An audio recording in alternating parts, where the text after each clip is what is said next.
Good morning. Electric in Hanukkah, the first day of Hanukkah.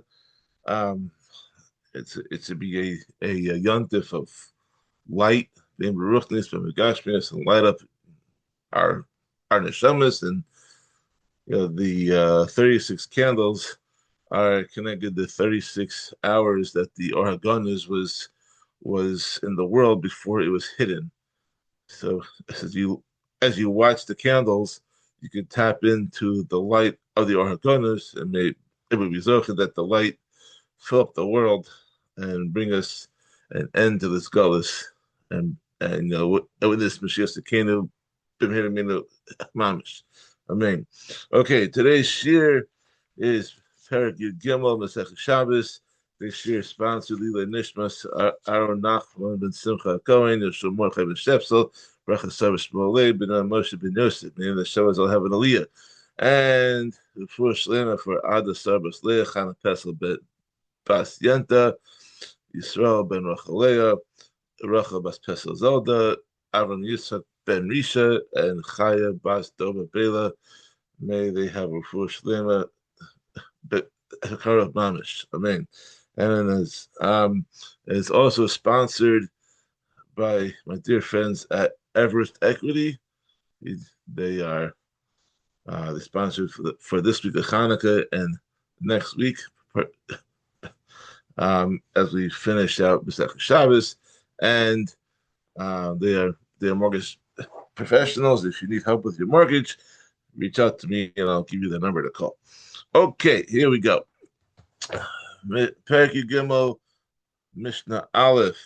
We are moving on to the melacha of weaving. Oreg. Rebelezer Omer Oreg Shlosha Chutim B'tchila. If Rebelezer says that if someone weaves the first 3 threads at the start of weaving a new piece of cloth, Echad Al Ha'arig, or he adds even a single thread to a cloth that is already partially woven, Chayev, he's Chayev this melacha. The Chachamim say, Ben b'tchila, ben b'sal, shiuro, shnei chutin. Whether one is at the start of weaving, whether one began to weave the cloth, or is at the end of weaving a cloth, in the minimum amount is 2 threads, always 2 threads. Doesn't matter what part of the process you're in, you're always going to be chayiv on 2 threads, according to the Chachamim. Mishnah Beis. Now the next melacha is called Oseh Shtei Batinirin, setting 2 heddles. If you look, basically you have the mechanism for weaving. So this thing that goes up and down over here, that's called the heddle. It has different like rows and shit, columns in it, and the thread goes in and out. That's how you weave a garment. I'm sure there's a more modern technology with this. Nowadays, this is the pictures in the Mishnayos books. But back in this, how they did it. Look on YouTube to see like how modern day weaving is done. But okay, so one can be chayiv for doing this melacha, whether he uses a weaver's loom or not. So Mishnah Beis. How says shnei batinirim b'nirim. If one does melacha setting 2 heddles on a weaver's loom by drawing threads through 2 heddle eyes and through the comb. Bekarus benafa bekavra of itself. Or if one does the melacha without a loom, as is in the process of making a wicker curtain, a fine sieve, a coarse sieve, or a basket, chayiv, he is chayiv on this melacha. Tofer shtei tfiras, onto 2 more melachos of sewing and tearing. If a person is chayiv for sewing 2 stitches in a garment, Korea amnas list for shtei tfiras, and for tearing a garment in order to sew two stitches in it. Um, that's also a chiyuv on Shabbos. Mishnah Gimel. Now we're going to talk about melacha that has no constructive purpose. Usually, all the melachos were done in in the binyan Mishkan, and by definition they're constructive. Now, what if you do something which is destructive or it has no purpose? You're just doing it stop. Hakoreya bechamasa v'almeso, one who tears a garment in anger or in grief over his dead relative. So we're not talking about one of the Zion Krovim because one of the Zion Krovim, like a father, mother, brother, sister, son, daughter, and spouse. Because in that case, he's a chiyuv to tear kriya, and therefore tearing that kriya on Shabbos is considered constructive, even though he's destroying a beggar, because it's a mitzvah for him to tear kriya over his Zion Krovim. But we're talking about a different relative, maybe an extended aunt or a grandparent or whatever, and therefore, since there's no chiyuv to tear kriya on anyone outside the Zion Krovim, except for the Rebbe, then it would be a problem. Then that kriya would not be a problem. And anyone who acts destructively, like he just a reckless menace, then Peturin, they are putter from this Isser.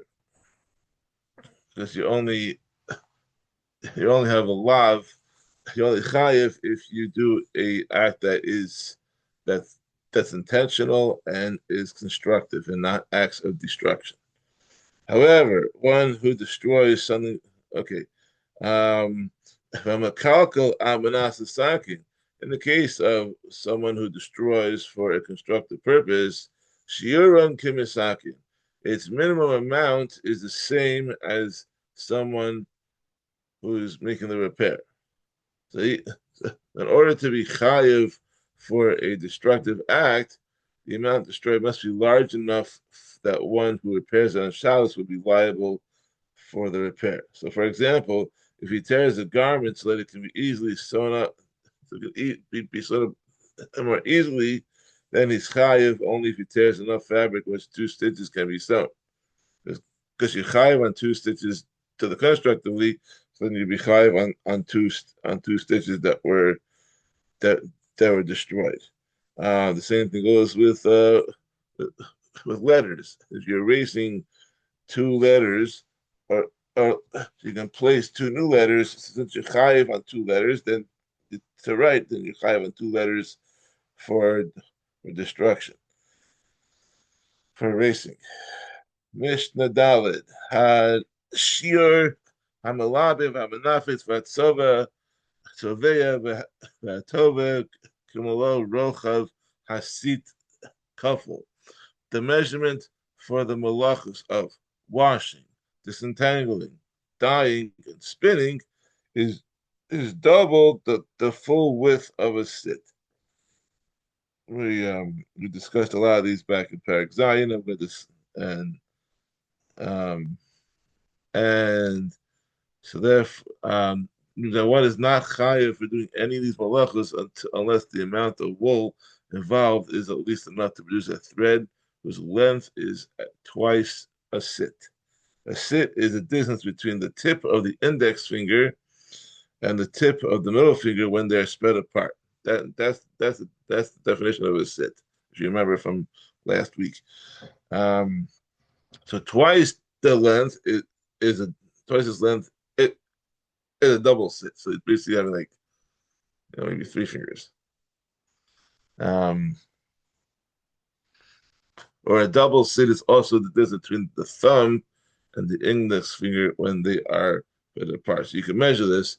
This is half of this. Do the math. Okay. The Horek Shnei Chutin Shiuro sit and the measurement for the melacha of weaving two threads is the full width of a sit. Therefore, one is not chayiv for weaving two threads unless he passes the weft through twice. Passes that weft thread through twice through at least one sit of the warp, going back and forth. Okay. Mishnah Hey. Rabbi Yehuda says we're talking about the melacha now of trapping. Hachad Sipor the Migdal Tzvi Levias Chayiv. One who traps a bird by chasing it into a closet, or traps a deer by chasing it into a house, is chayiv for trapping. Because a bird cannot escape from a closet and deer cannot escape from a house. Therefore, a bird is considered trapped only in the closet, but not in the house because it can fly out the window. You open up a window, you open a door, the bird can fly out. I had that a couple of times where a bird flew into the house, and we tried all sorts of ways to get it out and finally got out. There was one time we went away for Pesach, and we came back, and there was a bird flying around the house. I don't know how he got in. The house was he must have been there for a while because he was going crazy, and there was plenty to clean up after we got him out. Let's just leave it at that. The Chachamim say tzipor, the migdal. In the case of a bird, it's true that one is not chayiv unless he chases it into a closet and not a house, as Yehuda said before. Utzvi legina, or the chatzer, or the bivarin. But in the case of a deer, one is chayiv even for chasing it into a garden, a courtyard, a pen, or other unroofed enclosures, because a deer is considered trapped even in these places. Rabbi Shimon ben Gamliel, Omer, Rabbi Shimon ben Gamliel says, "Lo kol habivarim shav." Not all pens are the same. So the rule.